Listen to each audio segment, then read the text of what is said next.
Jetty हुकमतच्या cooking studio मध्ये आपलं स्वागत। मंडळी नमस्कार, मी विलास बडे घेऊन आलोय आपला महाराष्ट्र।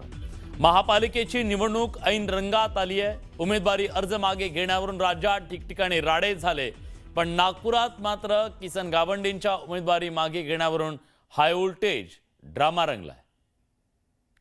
तुम्ही आता उमेदवारी हे लॉक केल्यावर परत घ्यायला वापस जाणार? बिलकुल वापस मी यांना विनंती करतो, त्यांनी लाख वेळा मी लगेच जायला तयार आहे। मी उमेदवारी वापस घे, माझी भावना आहे त्यांनी लाख उघडावं, मला जाऊ द्यावं आणि मला उमेदवारी परत घेऊ द्यावं। पक्षश्रेष्ठीचा निर्णय मला मान्य करू द्यावा। पक्षश्रेष्ठीनं जो निर्णय घेतलेला आहे तो मला मान्य आहे आणि मी परत उमेदवारी घ्यायला जायला तयार आहे। पण कार्यकर्त्यांचा भावना आहेत त्या व्यक्त करतात आहे, त्यांच्या भावना त्यांच्या ठिकाणी योग्य आहे। त्यांच्या भावनात चूक आहे असं माझं म्हणणं नाही, पण बऱ्याच दिवसापासून या भागाला प्रतिनिधित्व मिळालेलं नाहीये। जेही असेल, कार्यकर्त्यांचं प्रेम आहे हे माझ्या वडिलांवर आणि हे असंच प्रेम राहणार आहे, irrespective of the fact if he gets the ticket or not. महानगरपालिका निवडणुकीमध्ये उमेदवारी अर्ज मागे घेण्याच्या अखेरच्या दिवशी नागपुरात हाय व्होल्टेज ड्रामा पाहायला मिळाला। प्रभाग क्रमांक 13 ड वॉर्डात भाजपकडून किसन गावंडे आणि विजय होले यांना एबी फॉर्म दिला।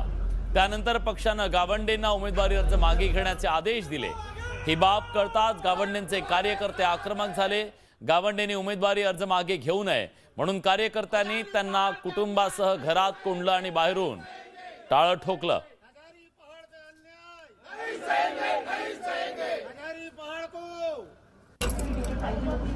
संतप्त कार्यकर्त्यांनी किसन गावंडेंना कुटुंबासह घरात कोंडलं। तर एका बाजूला आपण बघतोय की सगळीकडे कोणी तिकीट देता का तिकीट असं म्हणत असताना आक्रोश आहे, डोळ्यात अश्रू आहेत, बंडखोरी आहे आणि त्याच दरम्यान कार्यकर्ते मात्र ठाम आहेत की तुम्ही लढायचं आहे। दरम्यान कार्यकर्त्यांकडून जोरदार घोषणाबाजी सुरू होती। उमेदवारी मागे घेऊ नये यासाठी गावंडेंना घरात कोंडलं होतं।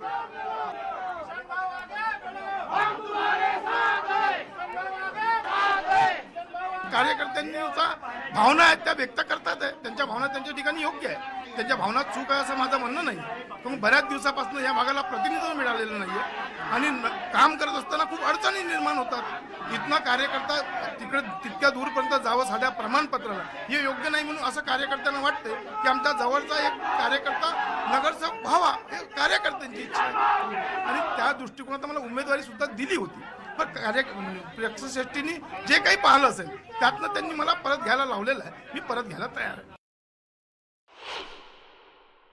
जसं आम्ही आमच्या वडिलांचा परिवार आहे तसंच हे सगळे आमचा परिवार आहे आणि हे खूप छान आहे की सगळ्यांचं इतकं प्रेम आहे। पण पार्टीचा निर्णय हाच सर्वश्रेष्ठ राहणार आहे। मी माझ्या वडिलांच्या वतीने सगळ्यांची विनंती करते की कृपया त्यांना पार्टीच्या निर्णयाचं समर्थन करू द्यावे।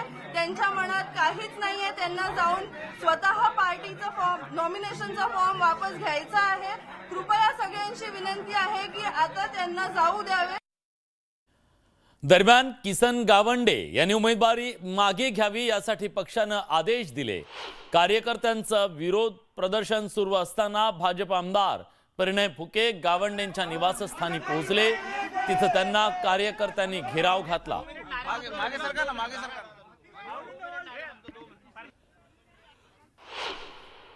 प्रतिनिधित्व देत असताना कोणत्या ना कोणत्या भागावर नेहमी अन्याय होत असतो, पण त्यात काही गैर नाही। इथे ज्याप्रमाणे मागच्या 9 वर्षापासून काम चालू आहे त्याचप्रमाणे या हजारीपहाड भागात आणि सगळ्या संपूर्ण प्रभागात समान विकास।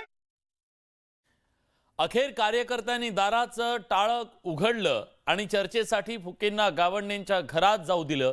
त्यानंतर दोघांमध्ये महत्त्वाची चर्चा झाली आणि त्यानंतर कार्यकर्ते फुकेंना सुद्धा घराबाहेर येऊ देत नव्हते। कार्यकर्त्यांचा संताप यावेळी पाहायला मिळत होता।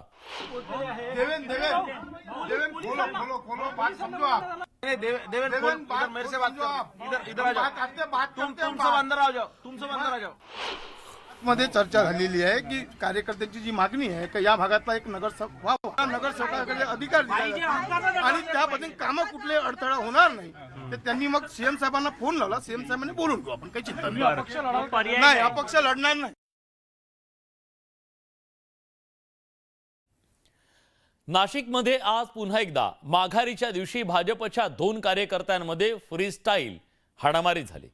प्रभाग क्रमांक 31 मधून भाजपचे इच्छुक असलेले देवानंद बिरारी हे त्यांची पत्नी वंदना बिरारी यांच्या सोबत अपक्ष फॉर्म मागे घेण्यासाठी आले, तेव्हा भाजपचे अधिकृत उमेदवार बाळा शिरसाट आणि बिरारी यांच्यात फ्रीस्टाईल हाणामारी झाली।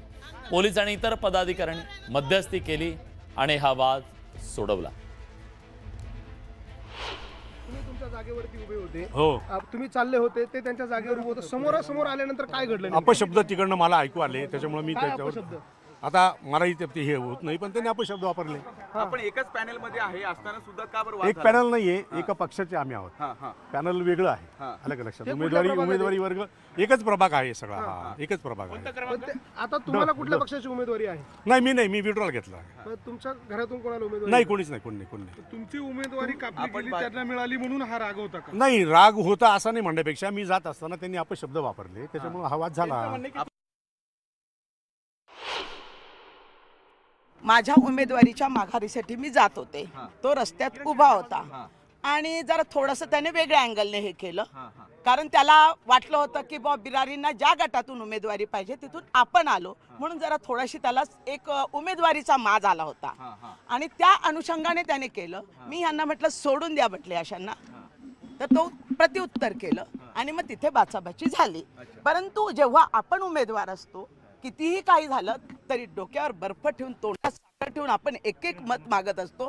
जर यांना उमेदवारी दिली म्हणून एवढा माज आला असेल तर जनता याचा माज उतरवल्याशिवाय राहणार नाही।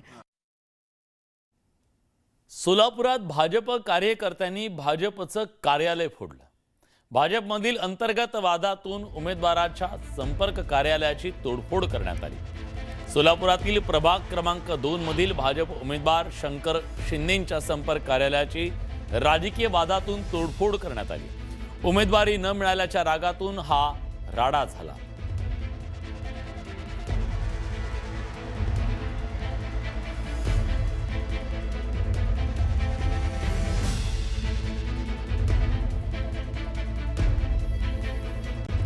दरम्यान